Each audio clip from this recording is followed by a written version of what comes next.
ముందు ఏడాది ముందు చంద్రబాబు నాయుడు గారు ముఖ్యమంత్రిగా ఉన్నప్పుడు మా తాతగారిని రాజారెడ్డి గారిని చంపారు. కేవలం నాన్నగారిని రాజశేఖర రెడ్డి గారిని పులివెందులకి కట్టడి చేయాలి అన్న ఒక్క రాజకీయ కోణంతో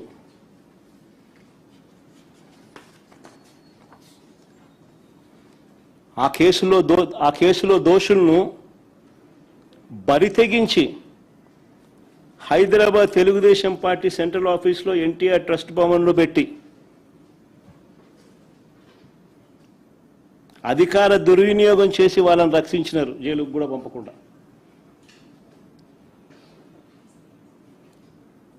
మరి ఇది ఎవరిదయ్యా క్రిమినల్ బ్రెయిన్ చంద్రబాబు గారు అని అడుగుతాను. ఎవరిదయ్యా క్రిమినల్ బ్రెయిన్ అని అడుగుతాను చంద్రబాబు నాయుడు గారిని. మా నాన్నగారి విషయంలోనూ అంతే. మా నాన్నగారు చనిపోక మునుపు 2-3 రోజుల కిందట అసెంబ్లీ సమావేశాలు జరుగుతూ ఉన్నాయి. అప్పట్లో ఆ అసెంబ్లీ సమావేశాలు క్లిప్పింగ్స్ ఒకసారి చూడండి మీరు కూడా. చంద్రబాబు నాయుడు గారు అన్న మాట అసెంబ్లీలో, నువ్వు అసెంబ్లీకి ఎలా వస్తావో నేను చూస్తానన్నాడు.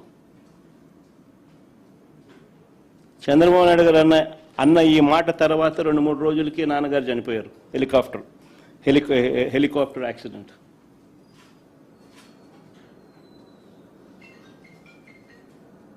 ఇప్పటికీ కూడా దీనికి సంబంధించి నివృత్తి కాని అంశాలు ఎన్నో ఉన్నాయి.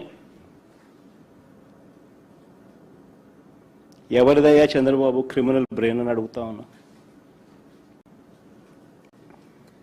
మా చిన్నాన్న వివేకానంద రెడ్డి గారిని ఇదే చంద్రబాబు ప్రభుత్వంలో హత్యకు గురైన మాట వాస్తవం కాదా అని అడుగుతా ఉన్నా.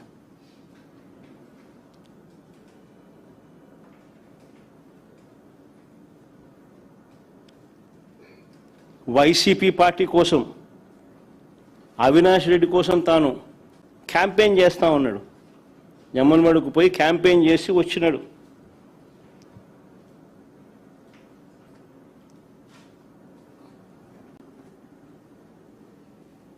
పైగా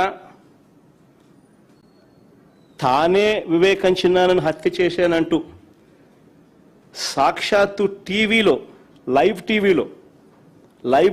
టీవీ షోలో చెలరేగిపోయి విచ్చలవిడిగా మాట్లాడిన ఈ దస్తగిరి అనే వ్యక్తి, చంపిన వ్యక్తి, నేనే చంపాను అని చెప్పి విచ్చలవిడిగా చెలరేగిపోయి మాట్లాడే టీవీ లైవ్ షోలో ఈ దస్తగిరి అనే వ్యక్తి ఇవాళ స్వేచ్ఛగా పోలీసుల వత్తాసుతో దర్జాగా కారులో తిరుగుతూ ఉన్నాడు. జైల్లో ఉండాల్సిన వ్యక్తి దర్జాగా కారులో తిరుగుతూ ఉన్నాడు ఈరోజు.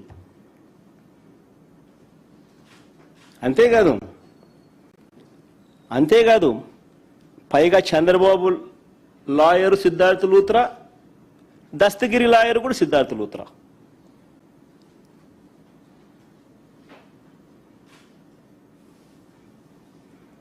మరి ఎవరిదయ్యా చంద్రబాబు క్రిమినల్ బ్రెయిన్ అని అడుగుతా ఉన్నా.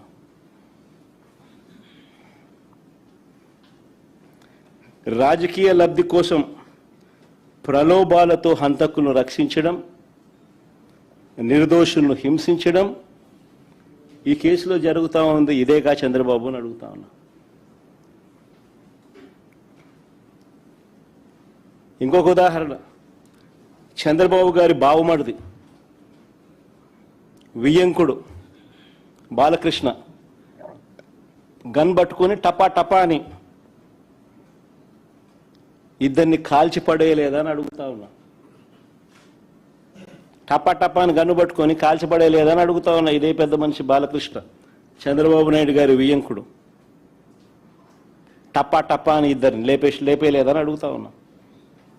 ఎవరిదయ్యా గన్ కల్చర్ అని అడుగుతా ఉన్నా. ఆ తర్వాత సాక్షులు ఉండకూడదని చెప్పి ఆ ఇంట్లో ఉన్న వాచ్మెన్ను, అంటే వాళ్ళ ఇంట్లో ఉన్న వాచ్మెన్ను బండరాయితో మోది చంపారు. వాచ్మెన్ను కొద్ది రోజులకే, ఈ ఇన్సిడెంట్ జరిగిన కొద్ది రోజులకే ఆ ఇంట్లో ఉన్న వాచ్మెన్ను బండరాయితో మోది చంపారు.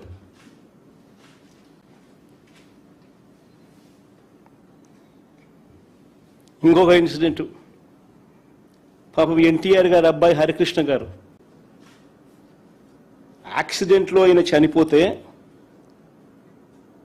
పరామర్శ కోసం అని చెప్పి పోయి చంద్రబాబు నాయుడు గారు పోయి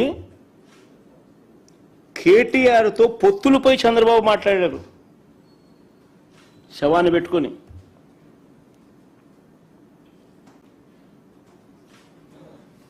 మరి ఎవరిదయ్యా శవరాజకీయాలని అడుగుతా ఉన్నా.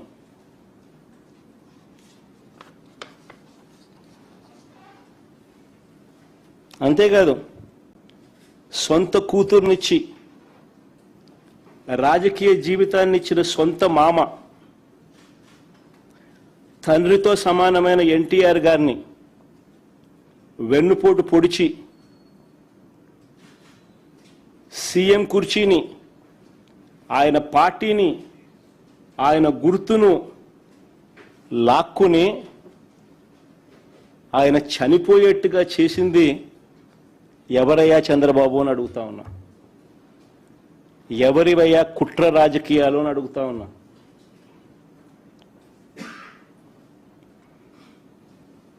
మరో ఇన్సిడెంట్, వంగవీటి మోహన్ రంగారావు గారు ఒక టైగర్. ఆయన ఎలా చనిపోయారు?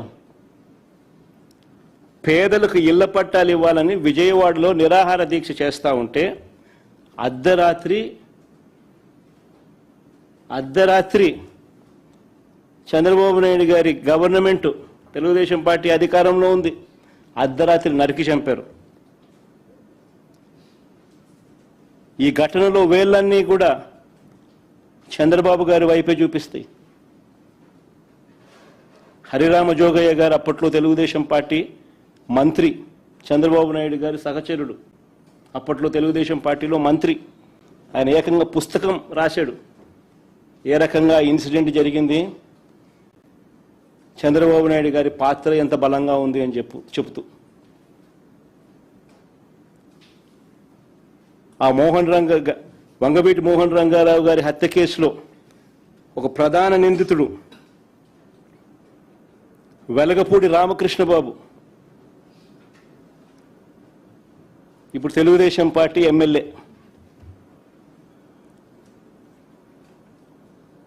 ఇప్పటికీ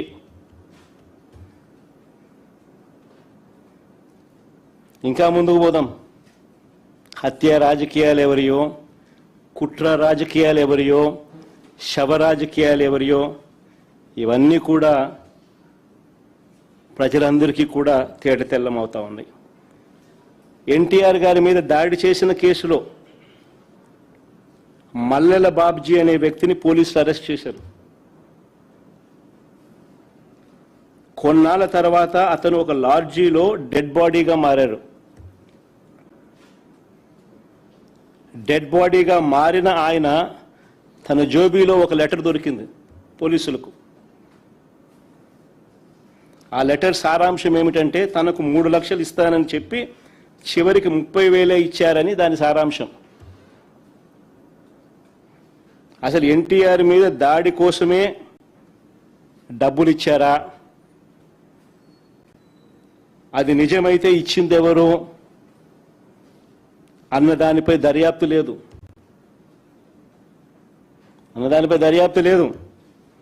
ఈ కేసులో వేళ్ళన్నీ కూడా అప్పట్లో చంద్రబాబు వైపు చూపించాయి. ఇంకొక ఎగ్జాంపుల్, పింగళి దశరథరామ్. ఈయన ఒక జర్నలిస్టు. విజయవాడలో ఎన్కౌంటర్ అనే ఒక పత్రికను పెట్టి టీడీపీ ప్రభుత్వ అవినీతిని ప్రశ్నిస్తూ ఉంటే ఈ వ్యక్తిని హైదరాబాదు నుంచి బస్సు దిగి రిక్షాలో ఇంటికి వెళ్తా ఉంటే కత్తులతో దారుణంగా దాడి చేసి చంపారు. ఈ ఘటనలో వేళ్ళన్నీ కూడా అప్పట్లో చంద్రబాబు నాయుడు గారి వైపే చూపించాయి. అడుగుతా ఉన్నా చంద్రబాబు నాయుడు గారిని, ఎవరి అయ్యా హత్య రాజకీయాలు, ఎవరి అయ్యా కుట్ర రాజకీయాలు, ఎవరి అయ్యా శవ రాజకీయాలు? ఇదే పెద్ద మనిషి చంద్రబాబు నాయుడు గారు గురించి మాట్లాడుతూ ఆయన తోడల్లుడు దగ్గుపాటి వెంకటేశ్వరరావు గారు ఏకంగా పుస్తకం రాశాడు, అనేక టీవీలలో ఆయన ఇంటర్వ్యూలు కూడా ఇచ్చాడు.